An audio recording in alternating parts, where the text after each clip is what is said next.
شاید وہ یہ کہنا چاہ رہے ہیں کہ اللہ تعالیٰ بڑا غفور رحیم ہے، جو مرضی کر دے رہو بخشش ہو ہی جانی ہے۔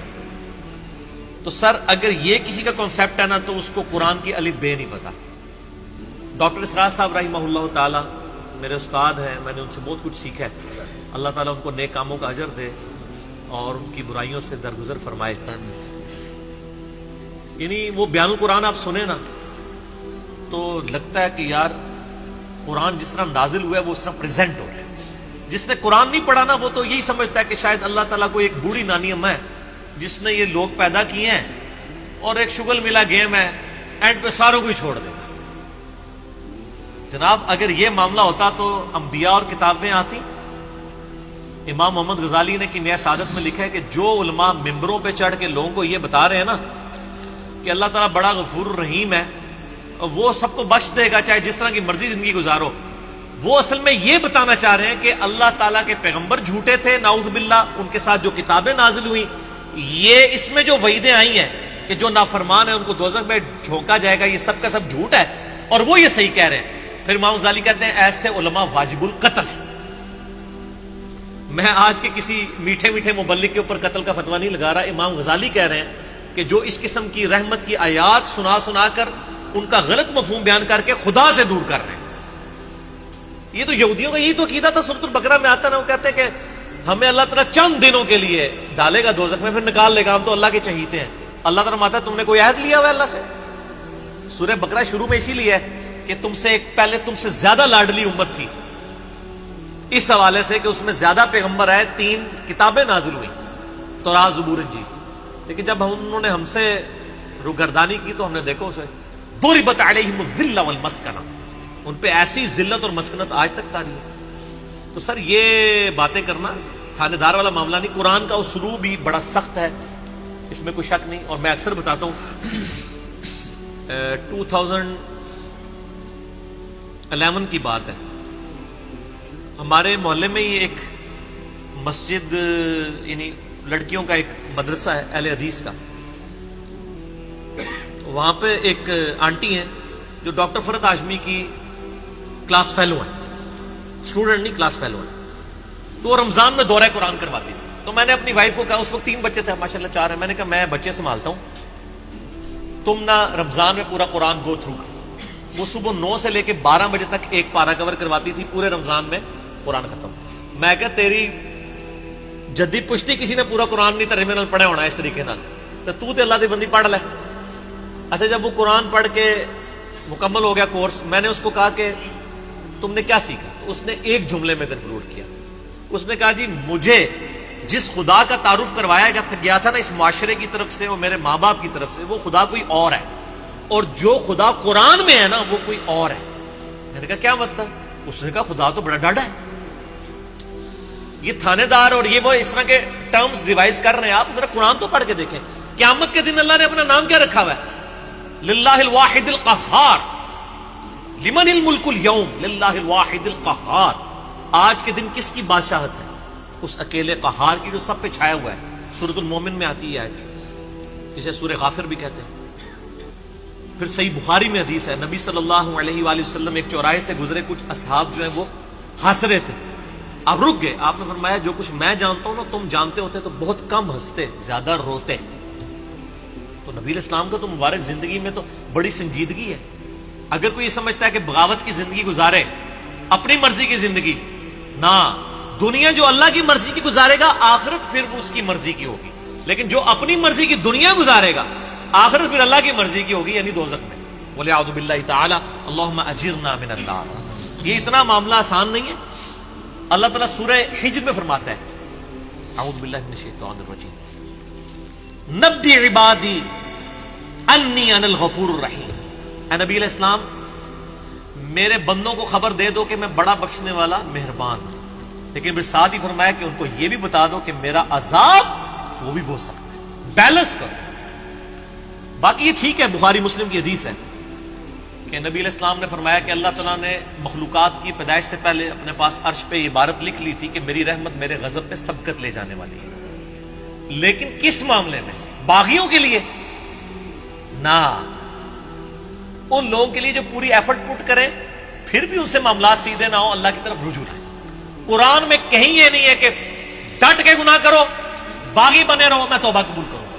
قرآن میں ہمیشہ آیا ہے کہ آپ غلطی کر بیٹھو، اللہ کی طرف رجوع لاؤ، اس کے بعد اپنی اصلاح کرو، اللہ تعالیٰ کو بخشنے والا مہربان پاؤ۔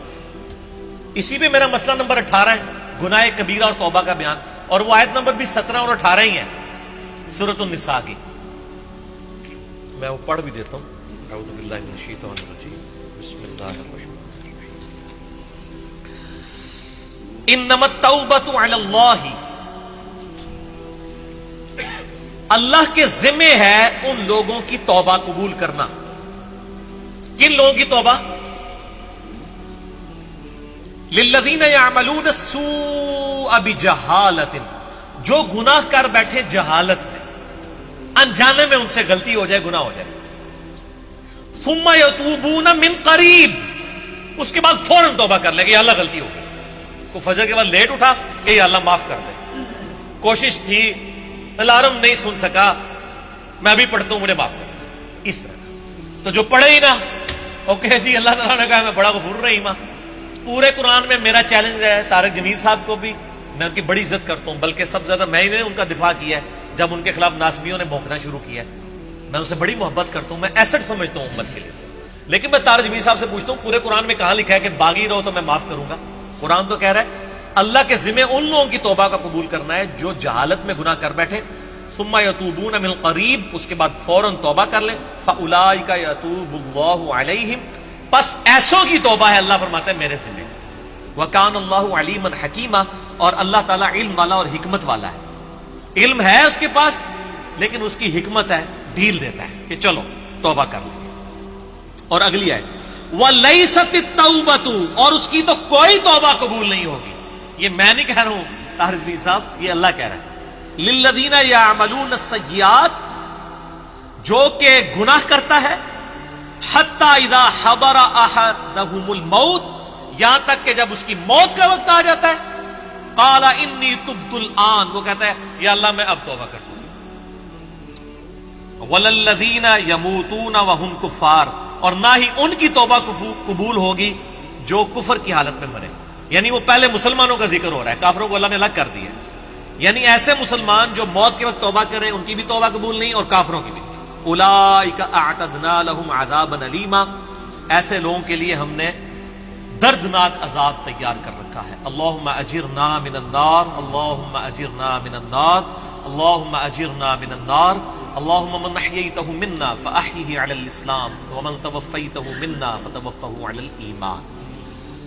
تو یہ تو دیکھ لیں، یہ تو قرآن کی ڈاکٹرائن ہے، آپ اس کو تھانے داری والی معاملہ کہہ رہے ہیں اور یہ کر رہے ہیں۔ باقی ٹھیک ہے کہ اگر ایک بندہ گناہگار ہے آپ اس کو یہ کہیں کہ توبہ کر کے اللہ کی طرف آؤ، وہ 99 قتل والا واقعہ بھی ہے نا بخاری مسلم میں، ہم نہیں کہہ رہے مایوسی پیدا کریں، لیکن ہم کہہ رہے خام خواہ لوگوں کو امیدیں بھی نہ دلائیں۔ اور جو سیدنا علی کا قول ہے کہ انسان سویا ہوا ہے جیسے ہی مرے گا جاگ اٹھے گا، اوہ یہ کیا ہو گیا، اے نہ ہو جائے کام نہ پیر پا دو، ڈرانے میں ہی عافیت ہے نا۔ اور آپ کا ڈر کا غلبہ ہی ہوگا تو تب آپ گناہوں سے بچیں گے، صرف خوشخبریوں سے نہیں بچیں گے، ٹھیک ہے۔ میں آپ سے کہتا ہوں اگر دنیا میں یہ آفر کی جائے اللہ کی طرف سے کہ جو مرضی یاشی کرو عذاب کوئی نہیں ہوگا لیکن جنت نہیں ملے گی، سارے کہنے کے جنت ہی کئی لوڑ آتی جنت بنا لینا، پریکٹیکل چیک کر لیں۔ اور اس کے بدلے میں اگر یہ بات کی جائے کہ جی آپ دنیا میں اللہ کی تابع فرمان بن کے رہو، ادروائز آپ کو دوزخ میں جھونک دیا جائے گا، کوئی بچت نہیں ہوگی، تبھی لوگ اللہ کی طرف آئیں گے۔ آپ اگر یہ بھی لالچ لوگوں کو دیں کہ نیک مال کرو گے تو جنت ملے گی، برے مال کرو گے تو کچھ نہیں ہوگا، کوئی نہیں کرے گا جب تک آپ ڈر دو۔ اور یہ نیک بندوں کی اللہ نے نشانی بتائی ہے، وہ دعا کرتے ہیں ربنا اصرف عنا عذاب جہنم ان عذابها کان غراما، سورۃ الفرقان میں جو مسئلہ 120 ہے، اہل ایمان کی 12 خصوصیات، میں نے پورا لیکچر ریکارڈ کروایا ہے۔ ایک خصوصیت یہ کہ وہ دعا کرتے ہیں اے اللہ ہم سے دوزخ کا عذاب پھیر دے، وہ تو ہمارے گلے کا پھندا بن چکا ہے، لٹکتی تلوار ہے۔ اہل ایمان تو ہر وقت ڈرتے رہتے ہیں۔ اللہم اجرنی من النار کیوں وظیفہ تعلیم کیا گیا ہے؟ جامعہ ترمذی میں حدیث ہے سیدنا عثمان جن کو 3 دفعہ جنت کی بشارت ملی ہے، جب قبرستان جاتے تھے اتنا روتے تھے کہ داڑھی آنسوؤں سے تر ہو جاتی تھی. لوگ کہتے تھے یہ کیا؟ تو انہوں نے کہا میں نے نبی علیہ السلام سے خود سنا ہے کہ قبر آخرت کی منزلوں میں سے پہلی منزل ہے، جس کی یہ منزل کامیاب ہوئی اس کی اگلی آسان ہوتی چلی جائے گی، اور جو اس میں پھنس گیا اس کی اگلی مشکل در مشکل ہوگی. تو حضرت عثمان کو سمجھ آ گئی تھی یہ تھانے داری والا کنسیپٹ جو آپ نے اس کو نام دیا. ہم تو تھانے داری نہیں کہتے، ظاہر ہے خدا نے دنیا بنائی ہے اور وہ اسٹیبلش کرنا چاہتا ہے کہ لوگ میرے تابع فرمان ہو. گنڈا گردی کرنے کے لیے تو اس نے دنیا نہیں بنائی ہے. تو یہ بڑا کریٹیکل ایشو ہے، اور اس معاملے میں نا مجھے بڑا دکھ ہوتا ہے اس قسم کے وائزین سے. وہ اللہ تعالیٰ کی رحمت کی آڑ میں لوگوں کو اس طرف مائل کر دیتے ہیں کہ وہ الٹا جنہوں کہتے ہیں نا کہ وہ گاٹے فٹ ہونے والی تعلیمات ہو جاتی ہیں، اس سے لوگ پھر نیگیٹو رزلٹ نکالتے ہیں. آپ بیلنس بیان کریں. ہم کبھی نہیں کہتے کہ آپ جو ہے نا وہ اس قسم کی باتیں بیان کریں کہ جس کی وجہ سے لوگ اللہ تعالیٰ سے متنفر ہوں. آپ دونوں طرف کے مسائل کو بیان کریں. اسی قسم کی آیات جو ہے نا جی وہ یہ آگے سورۃ النحل کی آیت نمبر 119 ہے. ثم ان ربک للذین عملوا السوء بجہالۃ، پھر اس کے بعد تمہارا رب ان لوگوں کے بارے میں جو جہالت میں گناہ کر بیٹھے، جو لوگ ثم تابوا اس کے بعد وہ توبہ کر لیں، من بعد ذالک گناہ کرنے کے بعد، واصلحوا اور اپنی اصلاح کر لیں، ان ربک من بعدها لغفور رحیم، بے شک اللہ تعالیٰ اس کے بعد ضرور غفور رحیم ہے. کس کے بعد؟ جو اللہ کی شرطیں پوری کرے گا. کیا شرط ہے؟ جہالت میں گناہ ہوا، پھر اس کے فوراً بعد توبہ کی اور اپنی اصلاح بھی کر لی. خالی چھڑی توبہ نہیں. یا ایھا الذین آمنوا توبوا الی اللہ توبۃ نصوحا، اے ایمان والو اللہ کی طرف ایسی توبہ کرو جیسا کہ توبہ کرنے کا حق ہے. اب یہ ڈاکٹرائن کلیئر ہوگی. جو توبہ کرے وہ اصلاح کرے، ان ربک بے شک تیرا رب من بعدہا اس کے بعد لغفور رحیم ضرور بخشنے والا مہربان ہے. میرا چیلنج ہے، قرآن میں کہیں یہ نہیں ہے کہ آپ باغی ہو جائیں اسی طرح زندگی گزاریں.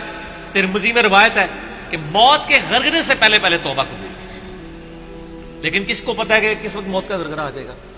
تو اس قسم کی باتوں سے ڈسیو نہیں ہونا چاہیے. ایسے وائزین کی ان کو بھی سمجھانا چاہیے، اور میں ان سے ہی کہوں گا قرآن پڑھیں تو آپ کو پتہ چلے گا کہ آپ کی ڈاکٹرائن جو ہے وہ بالکل کتاب و سنت کے خلاف ہے. ٹھیک ہو گیا.